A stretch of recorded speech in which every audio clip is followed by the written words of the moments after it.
اللہ اکبر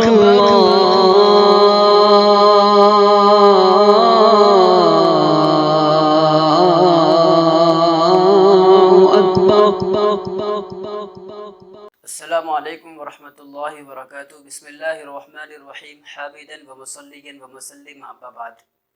ناظرین کرام، آپ سبھی کا ہمارے چینل میں خیر مقدم ہو۔ جی دوستو، ہم نے گزشتہ کلاس میں حرف ضاد اور اس کے متعلق پڑھا ہے، اس کے احکام اور اس کے متعلق ہمارے اکابر کا جو آراء ہے، جو فتاویٰ ہے، اس کو ہم نے آپ کی گوش نظر کیا ہے، اور اس کو کیسے آسان انداز میں کیسے ادا کیا جاتا ہے، کیسے پروننس کیا جاتا ہے، اس کے متعلق بھی ہم نے بالتفصیل سمجھا ہے۔ آج کی کلاس میں ہم انشاءاللہ حروف نطعیہ سمجھیں گے۔ آئیے دیکھیے، حروف نطعیہ وہ تین حروف ہے، تا، دال، طا۔ یہ تین حروف ہیں، ان میں سے دو حروف باریک پڑھے جاتے ہیں اور ایک حرف موٹا پڑھا جاتا ہے۔ تا اور اسی طرح دال کو باریک پڑھا جاتا، اسی طرح طا کو پر پڑھا جاتا۔ آئیے اس کا مخرج کیا ہوتا ہے اور اس کا ادائیگی کا طریقہ کیا ہوتا ہے۔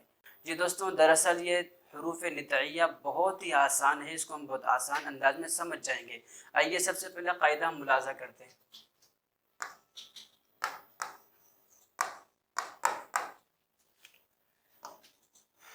کہ جب زبان کے نوک کو، یعنی زبان کے سرے کو، زبان کے نوک کو اوپر کے دو دانتوں کے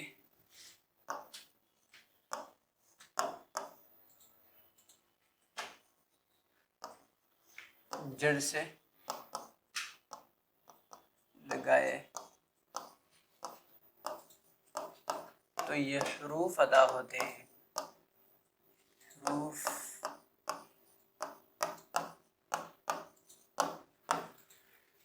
جی دوستوں، قاعدہ یہاں پر لکھا ہوا ہے کہ جب زبان کے نوک کو، یعنی زبان کے سرے کو اوپر کے دو دانتوں کی جڑ سے لگائے تو یہ حروف ادا ہوتے ہیں۔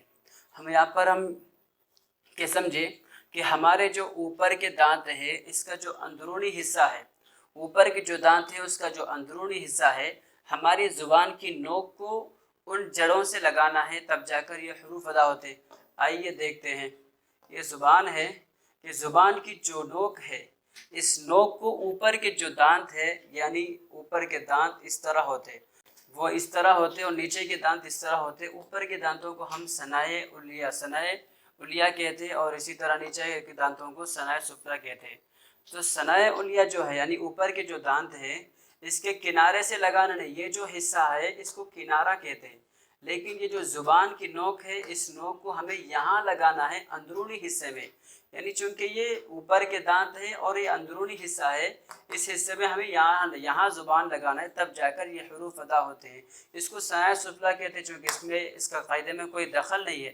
لہذا جب ہم طا پڑھتے ہیں، تا پڑھ رہے ہیں، تب بھی زبان کی نوک جا کر اوپر کے دونوں دانتوں کے جڑ سے لگ رہی ہے، تا، اسی طرح دال، اسی طرح طا، تینوں کو پڑھا جاتا ہے، تینوں کا مخرج ایک ہی ہے، لیکن دو حروف باریک، ایک حروف موٹا پڑھا جاتا ہے۔ اور یاد رہے کہ طا اور تا کا پڑھنے میں بہت زیادہ فرق کو واضح رکھے، بہت زیادہ فرق کو باقی رکھے، چونکہ تا، دال، تا باریک ہے، طا موٹا ہے، دونوں کا مخرج بھی ایک ہی، ملتے جلتے حروف ہے، ان دونوں میں فرق واضح طور پر ہونا چاہیے۔ جیسے سورہ تین، والتین والزیتون، والتین والزیتون وطور سینین، والتین میں تا کا جو مخرج ہے وہ بھی یہی ہے، وطور سینین میں طا کا جو مخرج ہے وہ بھی یہی ہے، لیکن چونکہ اس کے مخرج کے مطابق صحیح پڑھنا چاہیے، باریک حروف کو موٹا پڑھا جائے، موٹے حروف کو باریک پڑھا جائے، تب بھی بہت بڑا فساد لازم ہوتا ہے۔ جیسے وطور سینین کی جگہ پر وطور سینین کہا جائے، والتین کی جگہ پر والتین کہا جائے، تو بہت ہی فرق واضح ہو جاتے ہیں، معنی بدل جاتا ہے۔ لہذا جس طرح حروف کو اس کے مخرج کے مطابق پڑھنا جتنا ضروری ہے، اسی طرح باریک حروف کو باریک اور موٹے حروف کو موٹے پڑھنا بھی اتنا ہی ضروری ہے۔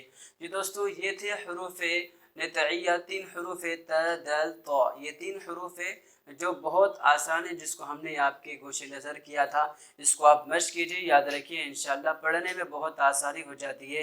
انشاءاللہ اللہ نے چاہا تو اگلی کلاس میں باقی جو حروف ہے اس کے متعلق مزید ڈسکس کریں گے۔ اجازت دیجیے، والسلام علیکم ورحمۃ اللہ وبرکاتہ۔